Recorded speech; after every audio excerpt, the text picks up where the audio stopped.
Now, I heard about this young lady's post, and she is 21 years old, and she has a certain view that she put out there, and I will be reading that post. I did try and find it in her timeline, but I could not sure if she took it down or what's going on, but I could not see it. I did look through her Facebook because the only thing that I've been hearing about this woman is, you know, a lot of the pro-black people are saying, you know, she's a bed wench, that she's too young, she doesn't know what she's saying. She is letting the idea of one person, or she's letting the thoughts of women that she's talked to shape her mind.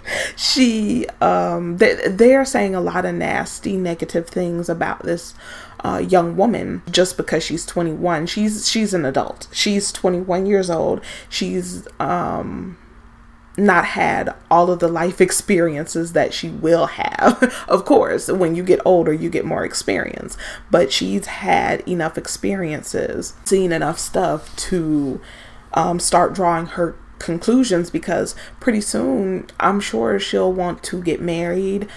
She will want to have children, and this is something that, you know, she will want to start looking at, the behavior of men, vetting men, you know, what she wants in a relationship and things like that. So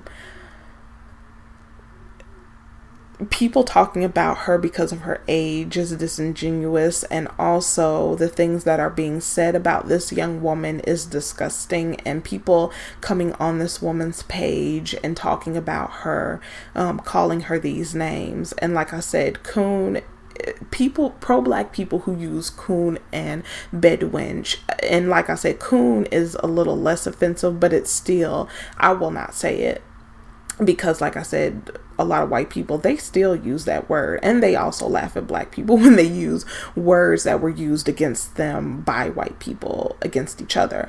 Also, bedwench, no matter how you slice that word means basically an underage girl, like Sally Hemings, who was 14 years old with an old man who was raping her every night. That's basically what a bedwench is. Even if you go back to Europe and you have the wench, she was being raped by the higher class. Well, the man, he had more money, she was being raped by him. No matter how you try and switch the meaning of that word, it still means rape at the end of the day. And it's just like the word nigger and nigga. It doesn't matter which one a white person say. You don't want them saying either, because of the historical meaning of it and how it was used against us. So we say, you know, you shouldn't be saying nigger or nigga to me, period. No matter how people try and say, oh, nigga is a term of endearment. If a white person says that to you, yeah, it's going to be on. You're going to want to hit them in the throat if they say that to you. But this woman has had experiences in her life that is shaping her mind. And this is something that I talked about in my master plan videos, that the desires and the promotion that black men in successful positions, when they promote non-black women and put another patriarch's woman on display, it's going to breed this. It's going to breed a group of women eventually having enough mentality to where they say, you don't want to value me, you don't want to put me up there. When you get to a certain level, you have all these famous men who are talking about darker skinned women and black women, making fun of black women, just tearing our image down. And they are replacing even their darker skin and black wives with white women and lighter skinned women and mixed women and non-black women. In the case of a Kevin Hart, someone like that. And he's still treating her like shit, but but that's what's going on. So this woman, I looked through her timeline just to see what she was talking about. She does use language like pick-me's. I don't like that. I don't like the word mammy, pick me. I don't like bed wench. I don't like coon. I don't like any of that stuff because it's stupidity. You should be able to articulate yourself. You're an intelligent person. You can articulate yourself better than that and explain what you need to say. What she does these very inspirational things of Beauty of the Day award goes to, and she's putting up these very pretty women who would not be on the Instagram big pages saying that these women are beautiful, but they are uniquely beautiful, just regular women. And this is a dark skinned woman, and I do notice a thing that she does have the black women, and she does have deeper skins tones in there in her Beauty of the Day, which I think is beautiful. Which black women, this even says black women have to promote other black women, and it shouldn't be that way, especially when all other groups of men promote their women and they know why they must do that. Here, and you can see that this is something that she does, but she does have a boyfriend. She talks about relationship issues. And I looked through some of the things that she did post, and a lot of this stuff is things that I have touched on and a lot of black women have touched on that white women are trying to jump on because it seems like it's popping, so they want to be a part of it.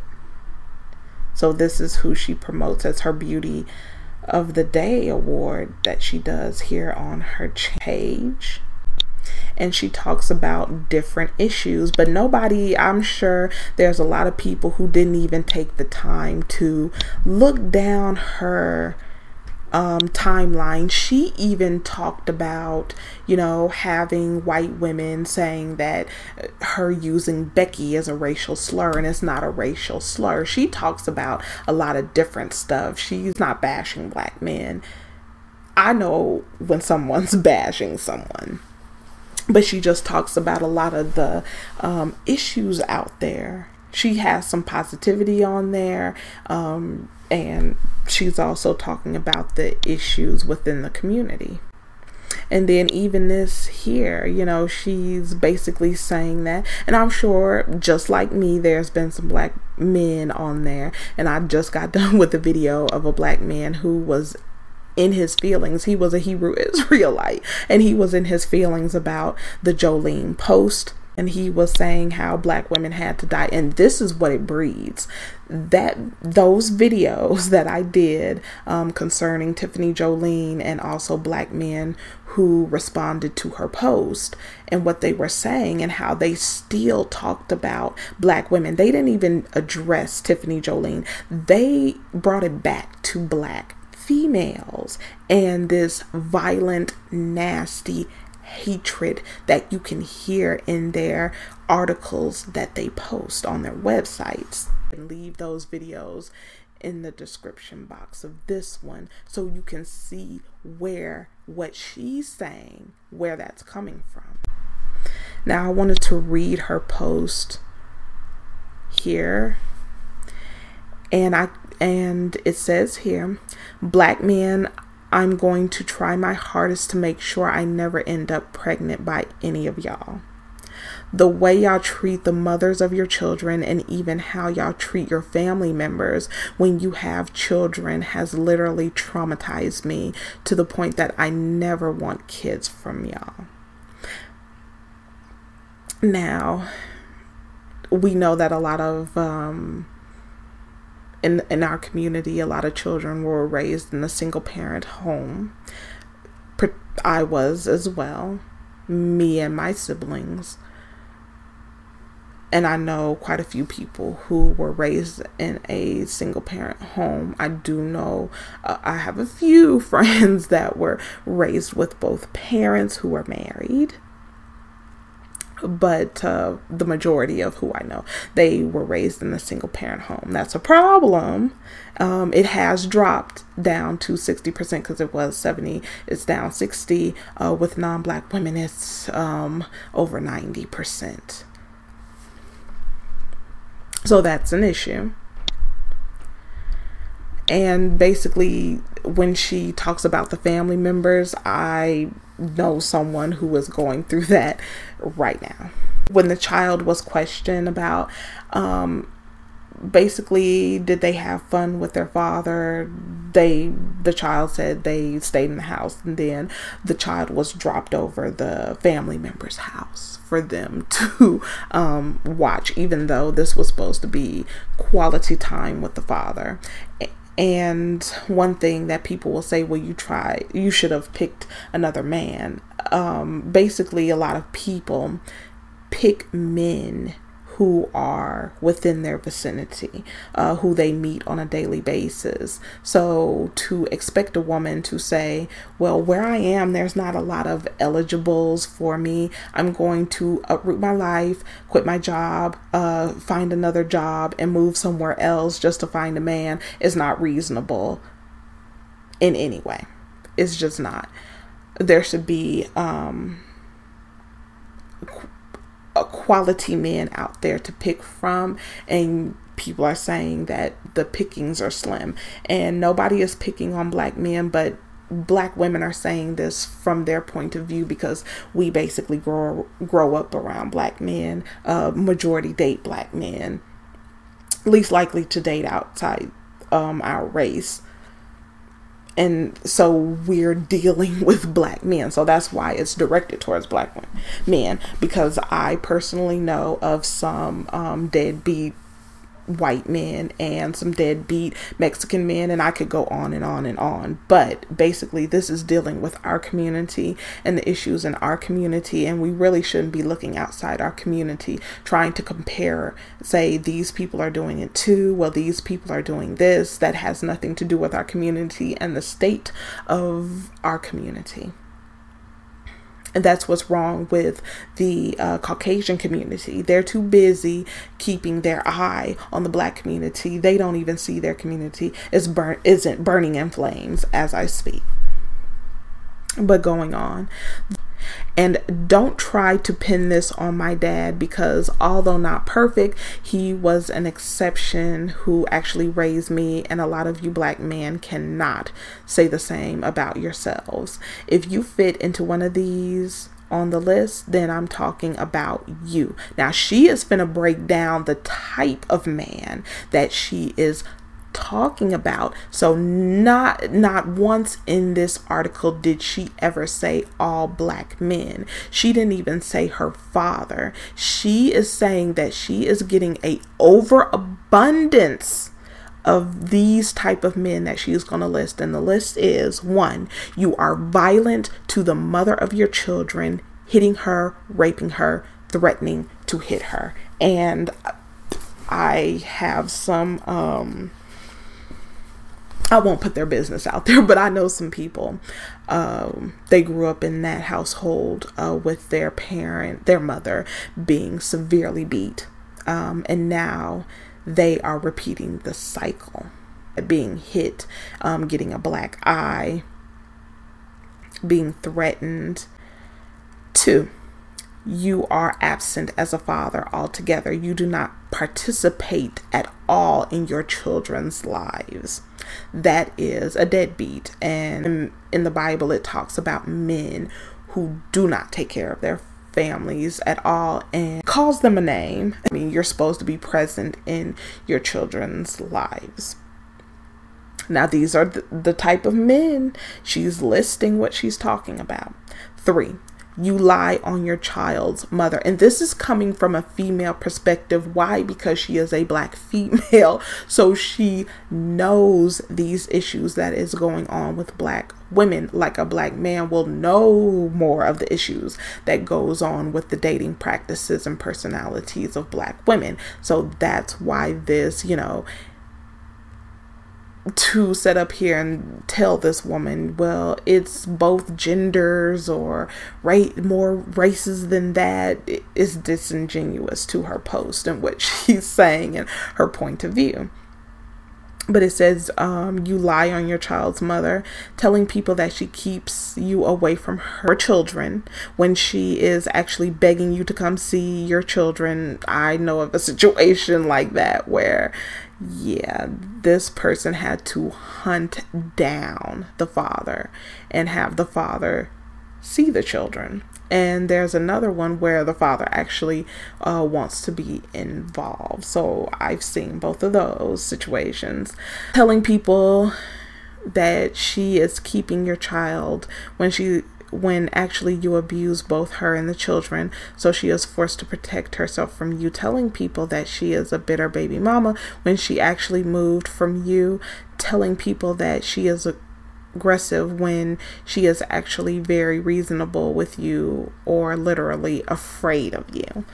And there's a situation that I do know where it wasn't specifically keeping the kids away because the kids were adults, but the abuse of the children and her was apparent. 4, you complain about your children's mother putting you on child support. This is a big one. You feel that even though she is the primary guardian and therefore has to cover all expenses and energy for the children, you shouldn't have to financially contribute. When she empathizes with you and avoids putting you on child support, you still refuse to pay for basic items like food and diapers, which is 100% true. There is a situation that I do know of where a woman did not put this man on child support. She sit down and try and work out a deal and an amount and, money to be able to cover food, to be able to cover, what they need, clothing and things. And this person always is trying to pull an okie doke on her, not paying her when he is supposed to, trying to work out a deal so he won't have to come out of pocket. So this is what she's getting for actually not going and filing papers and putting him on child support. She is having to jump through hoops and put up with a lot of bullshit when trying to work out a plan of child support. And then I also hear this with a lot of men who are on child support who saying they shouldn't have to be. Okay, you should really invest. I mean, you wouldn't have to pay the child support if you would invest $2.50 in a 3-pack of condoms for yourself if you know for certain that you don't want to take care of a child or you don't have the funds to take care of a child. Because a woman could lay down with you, not have protection, but it's on the individual to have that protection if they know 100% that they don't want children. I personally knew 100% that I didn't want children, and like I said, I had that $2.50 for a 3-pack of condoms, so I wouldn't get pregnant or catch a disease. That's just what it was. And to this day, I don't have children. The whole child support thing with me falls on deaf ears. You have to be in a position where you're making quite a bit of money to actually get that money taken from you. They will take the tax return if you owe arrears. And also I've seen it's really actually pathetic, the child support, because the men who claim that they're baby mother is on child support, they're also supposedly receiving TANF and food stamps.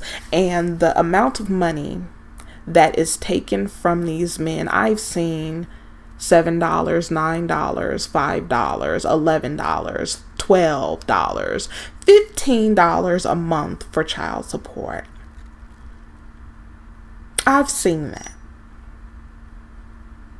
there are men who are talking about they are not paying $500 in child support. The majority of them are not paying that much in child support.